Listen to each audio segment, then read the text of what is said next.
So confession time. When I was in my mid-20s, I was a part of a multi-level marketing company, and I recruited my girlfriend at the time, who I've now married, and her parents were not very happy about it.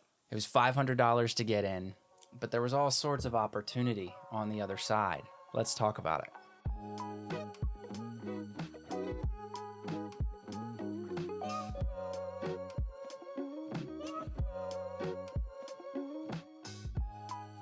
When you looked at the sheets of paper and the pamphlets and listened to all the success stories, why not invest $500 to get started today? It made sense. So why do I not do that anymore? And why did I get out pretty quick? Now, before you click out of this video, I'm not just going to sit here and bash on multi-level marketing. What I really want to talk about is marketing and sales, the good, bad, and ugly, because we've all been burnt by bad, manipulative marketing or really pushy sales techniques.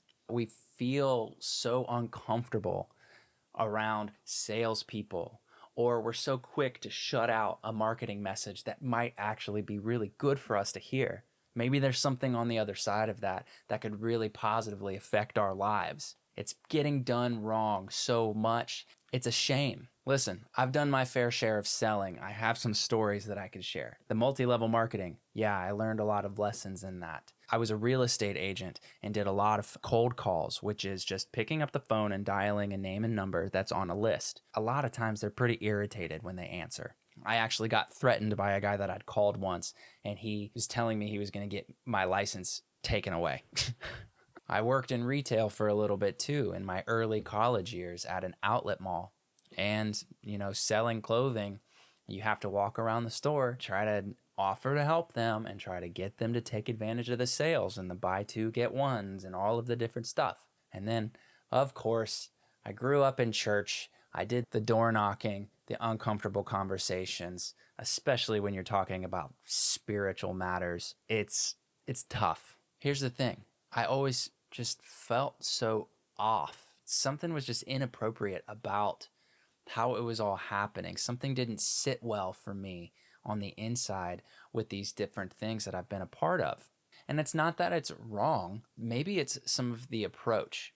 There's cold calling, spam emails, door knocking, the multi-level marketing, which is relational marketing. And in a lot of cases, you're more at risk of damaging a relationship that was good as opposed to offering opportunity that makes their life better in most cases. And then there's the dude at the front of Costco that thinks that right now is the time to try to sell you on some sort of special DirecTV offer that expires in 2 minutes. Whether it's lying about the product, the time frames of a deal, or just the price in general, people are constantly just trying to close the deal right then and there.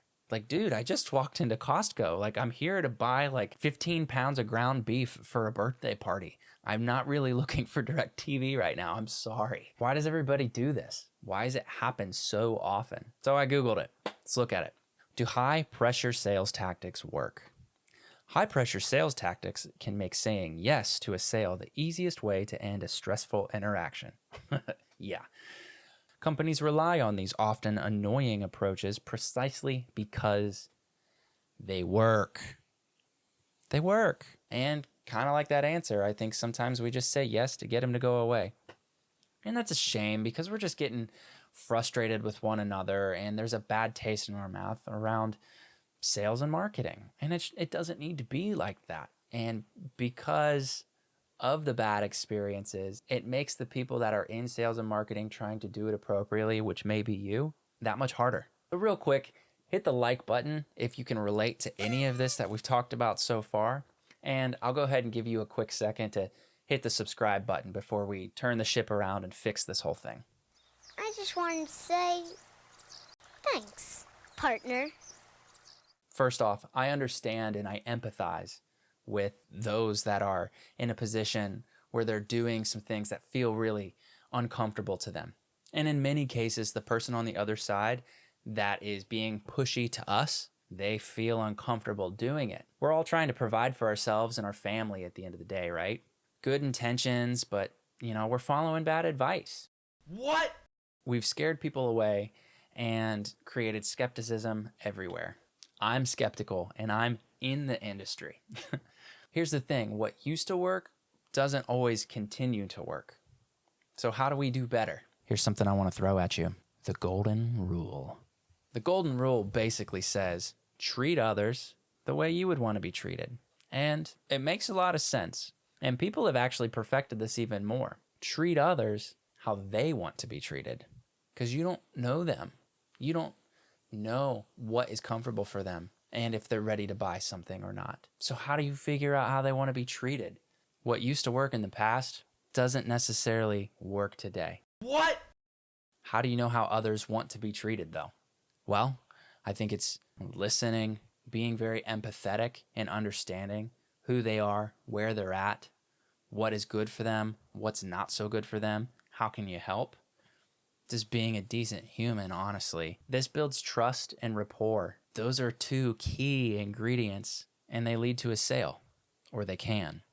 The point is we have to evolve. I want you to understand I am not hating on any multi-level marketing or salespeople or whatever, whoever. We're all humans just trying to make ends meet at the end of the day. Through the money that we can earn from selling something, we can provide opportunity for ourselves and to our family and our loved ones from that financial gain. We have to understand that. To wrap this up, the real takeaway is just be you and stay true to that. Your aim should be the pursuit of self-discovery. As you continue to learn more about yourself and your style of marketing a product or selling a product, continue to lean into that. Follow the you that you start to find. The more in tune that you are with yourself, the easier everything will seem, and the more people will resonate with you and really appreciate what you're doing. Here's the thing, tactics are short-sighted, and even if and when they work, guess what? You have to go back and do it again and again and again and again. It's exhausting. Principles and foundations are the guidelines to the biggest success and the most fulfilling journey. If you want to enjoy yourself in sales and marketing, then follow that inside voice. It's a little bit meta, but just be a good human to people and the sales will follow. And if you're in marketing, the more decent you are to people, the more they'll listen to what you have to say. Pressure sales might be effective, but I think they're crap. If any of this resonates with you or you have a story, leave it in the comment. I'd be really interested to hear whether you were on the receiving end or the serving end of some pretty odd sales or marketing tactics. Make sure you follow me over on Instagram at evanshank75 and head over to my website if you enjoy any of this content. Remember, it takes all of us to be able to change the perception of sales and marketing. And if you're not in the industry, then just understand we're not all bad. We're not all scummy. It's not like that. We're all humans, and we're just trying to find the best way to reach our own goals. Okay, we gotta cut this off. It's time for you to watch some of my other videos. Peace.